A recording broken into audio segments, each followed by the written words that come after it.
Hi everyone, Mega Shorts here, bringing you another Doctor Who action figure review, and today I'm excited to bring you guys a review of the first official action figure of the 13th Doctor, as played by Jodie Whittaker.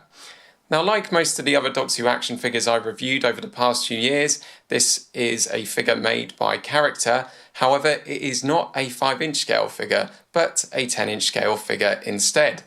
Now, this figure comes with a sonic screwdriver accessory and features her in the outfits seen in some of the more recent promo images for season 11 of Doctor Who. Now, this particular figure of the 13th Doctor comes in a new style box, which is quite different to what we've seen with other Doctor Who action figures in the past, but similar in that it has a lot of the usual features and information as well.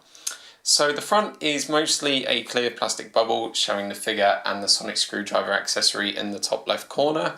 At the bottom we get the card with the newly updated Doctor Who logo, as well as the name of the figure. We also get a picture of the recently updated TARDIS on the left as well.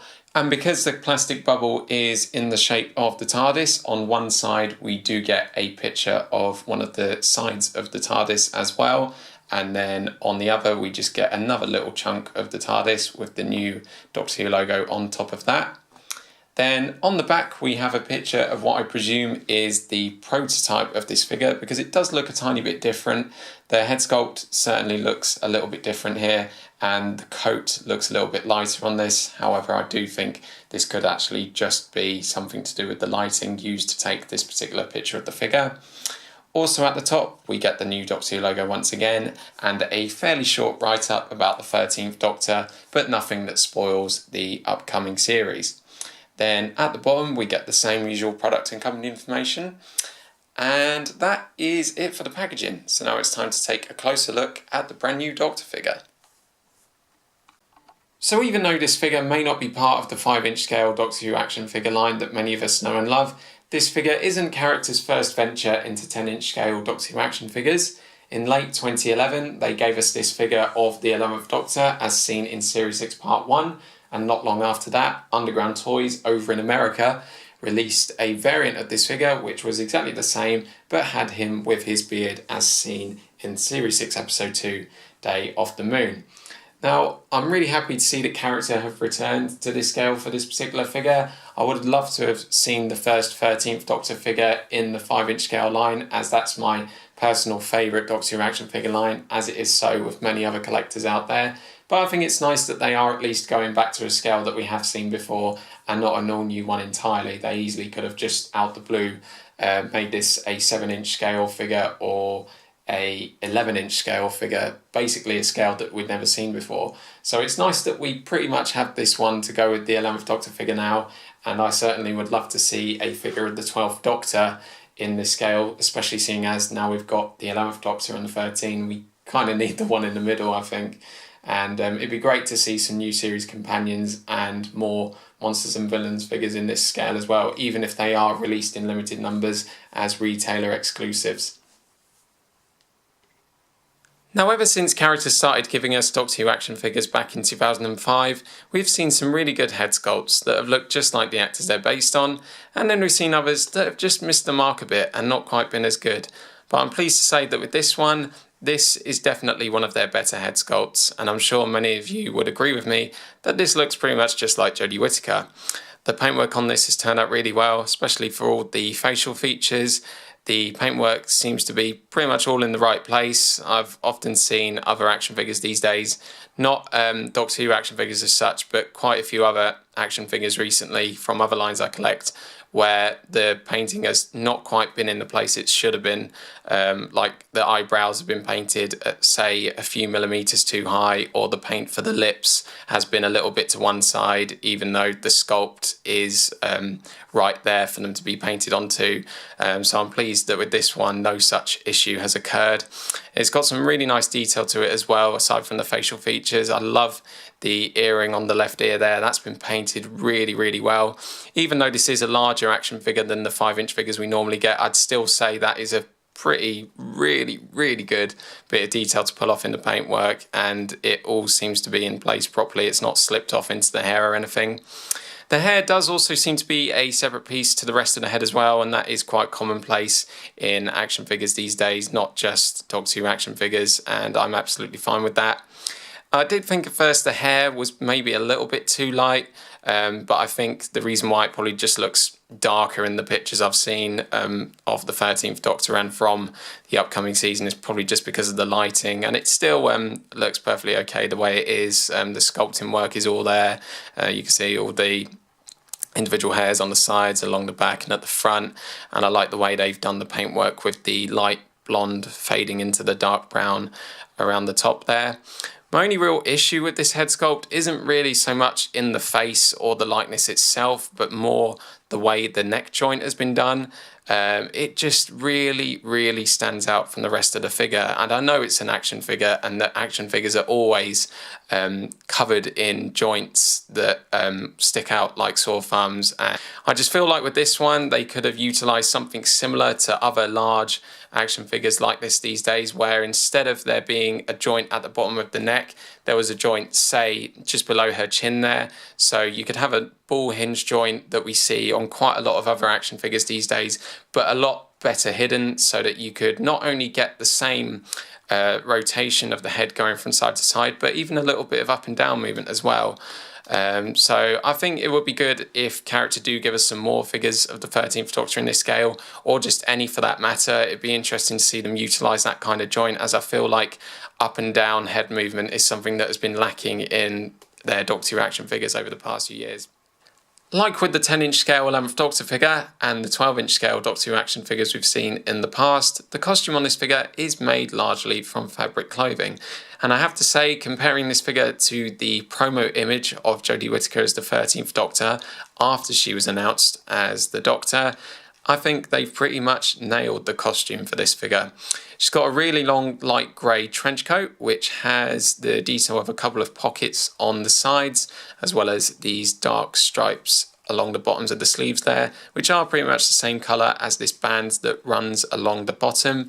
And I have to say, I think they have actually gone and made these a little bit more accurate since the initial promo images of this figure came out. If I remember correctly, on the original images of these figure, they were actually more of a light blue than they were this sort of dark grey blue you see on the actual figure now. So it's nice that it looks like they've gone back and revised it for a little bit more accuracy. It's got the very dark blue lining, which does match up with the stripes along the outside as well. And then we've also got this rainbow coloured set of stripes going along the sides, which is very similar to the one that's done on her top there, which looks really good. I think that's turned out really nicely as well.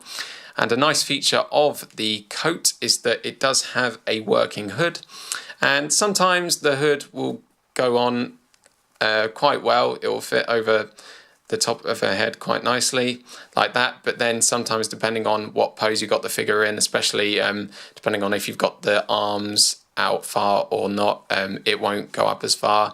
So the articulation does restrict the movement of the hood, but I think it's really nice that they've made it so that the hood could go up. To be honest, I wasn't actually expecting that at all for this figure. I was thinking maybe even if it did have the hood, it would be basically sewed open like that down to the rest of the coat, but it's really nice that they've given that feature, and it's not something the packaging even promotes as.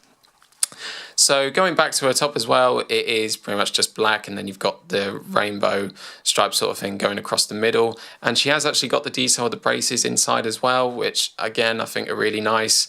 I think easily, because the figure just comes like this with the closed coat, they easily could have just not done them at all. But yeah, they're there to make the figure a little bit more accurate and detailed, and they're this really nice sort of metallic gold or bronze sort of colour, depending on your point of view on it. And it's a nice reminder of one of my favourite Doctors, the 11th Doctor, Matt Smith.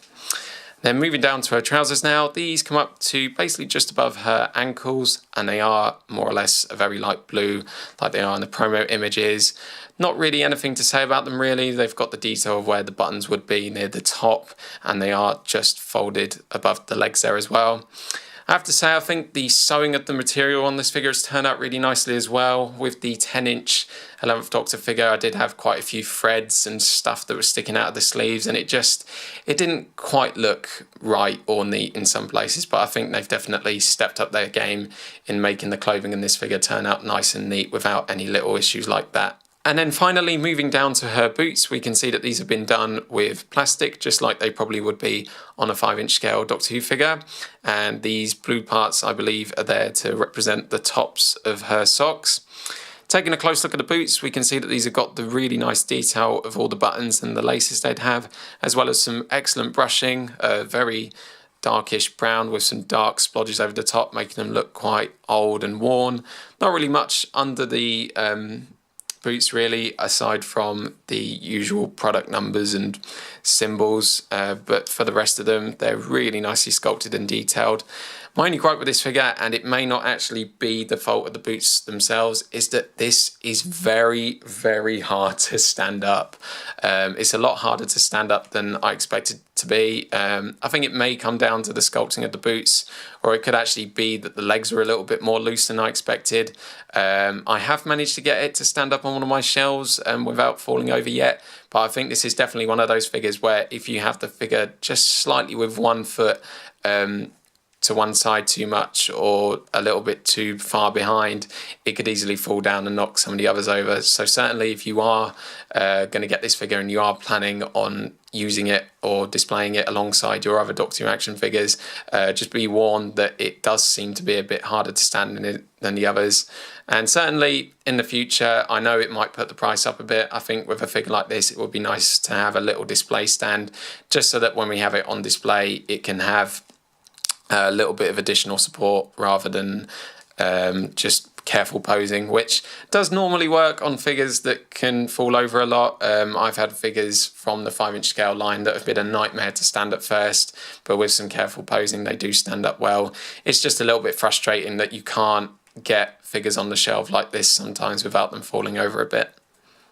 Like other large-scale Doctor Who action figures character have given us over the past few years, this one is absolutely jam-packed with articulation, and thanks to the fabric clothing, most of the joints remain quite well hidden, making a lot of the poses you can put this figure in look a lot more natural than they would on, say, a 3.75-inch scale figure or a 5.5-inch scale figure. As I said before, she has got a joint at the bottom of the head, or neck even. It does seem to be a bit stiff on my figure, certainly a lot more so than on the 5-inch figures I've got from the Doctor Who line over the past few years, but the movement is there and you can get her to look from side to side. Moving on to the arms, you can move the arms backwards and forwards from the shoulders with a bit of limitation from the fabric coat, but they do still move pretty well backwards and forwards. She has a joint just above the bicep where you can swivel the arm like so. She also has double jointed elbows, allowing the arms to come right up and then back down again. She also has hinge joints at the wrists where they can swivel, and you can also bring the hands upwards and downwards like so. There is also a joint at the waist where you can turn it from side to side just a little bit, but it's nice to have that there anyway.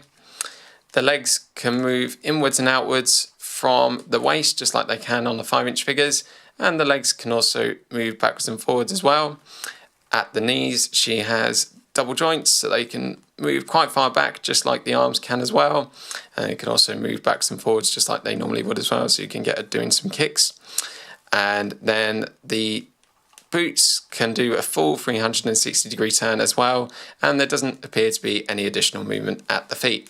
So for the most part, the articulation on this figure I think is really good. It's pretty much exactly how it has been on the 10-inch scale 11th Doctor figures and on the 12-inch scale Doctor Who figures we've seen in the past.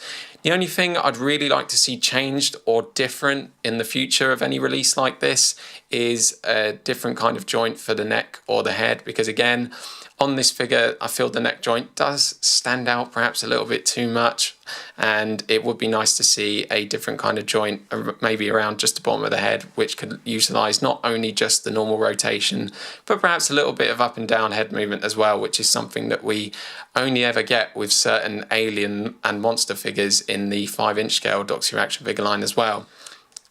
Again, if you are going to get this figure, just be careful about the legs perhaps being a bit too loose. You really have got to get them in quite a straight pose with the boots so that she doesn't fall over. I'm saying this thinking that there may be others out there that have this issue with them. It might just be that I've had a bit of bad luck with this one, but the legs have been a bit loose ever since I got it out the packaging. Certainly not enough to make it fall over all the time, but not enough to make it stand up perhaps as easily as some of the other Doctor Who action figures I've got. So that's it for the articulation, and before I give you my final score on this figure, we're going to take a look at the sonic screwdriver accessory. Now I have to say, even though I don't like this sonic screwdriver design as much as past sonic screwdrivers from the new series, I think they've done this really well in terms of the sculpting. You can see there is a lot of detail in it. My only gripe in it is that it doesn't have the yellow features that it has on the packaging for this figure. I feel like given the character have given us so many smaller sonic screwdrivers in the 5-inch scale Doctor Who action figure line, and even in the 3.75-inch scale action figure line, those little yellow features should have been quite easy to include, and I would like to see them with future releases of this figure or any others that they decide to do this particular accessory with. That being said, it does fit into her right hand very nicely, and it is pretty much the accessory we have all come to expect from a Doctor Who action figure these days, even though some figures and sets do not come with it. So it's nice to get in action figure form, and again, the sculpt is absolutely perfect to me. I've got no faults with that. It's just I feel like there could have been a little bit more detail added thanks to a bit more paintwork. So, overall, I think the Doctor Who 10-inch scale 13th Doctor Adventure Doll is a great addition to my Doctor Who action figure collection. Even though the new series is still a few weeks away, I think it's really nice that Character have decided to give us this figure of her bright and early, and it's turned out really well. It's got a brilliant likeness to Jodie Whittaker, the clothing looks to be absolutely spot on from the promotional images, and the articulation is absolutely superb. My only gripe with this figure really is in the neck joint. I would have liked it a lot more if it perhaps used the kind of joint that a lot of other large scale action figures use these days, rather than one that we normally see on the smaller figures. I think they could have easily done a ball hinge joint in the neck, which not only could have allowed for the usual rotation, but also a bit of up and down movement, while also complementing the sculpt a bit more, rather than this joint that stands out quite a lot like how the joints on the smaller figures do these days. But still, aside from that, I'm really pleased with this figure, and if you haven't got it already, I definitely suggest that you get out there and buy it. It does seem to be in quite high demand at the moment. And from me, this figure gets a very well earned 9 out of 10. A great addition to the collection, and again, I think it's really nice that Character have decided to make this in the 10-inch scale. It's not one that they've given us hundreds of figures of in, but hopefully this is a sign that we may get some more in this scale in the near future. But for now, it's at least nice to have another Doctor to go with the original 10-inch scale 11th Doctor figure from 2011. And as for the sonic screwdriver, even though it's not my favourite sonic screwdriver design, I think it's turned out really well in terms of the sculpt and the detail. I just would have liked it a little bit more if it had the yellow features as seen on the back of the packaging for this figure. But that aside, it still does look very much like the one that we've seen from the promotional images and the other merchandise for the upcoming series. And that is pretty much it for my review of the Doctor Who 10-inch scale 13th Doctor Adventure Doll. Hope you've all enjoyed watching this review. If you want to share your thoughts on this figure, you can do so in the comments section below. Not sure what my next Doctor Who action figure review is going to be of yet. I really would like it to be of one of the brand new B&M exclusive figure sets, but I just haven't had any luck in finding them so far, sadly. In the past, I've managed to get them quite quickly after they've been released, but with these ones, I've had absolutely no luck at all. So rest assured, hopefully I will be able to review them at some point soon. But if you do have any suggestions for other figures I haven't already reviewed and you would like to see me review them, feel free to suggest them as well, and I will keep them in mind. Thanks for watching this review, guys, and I will see you again soon.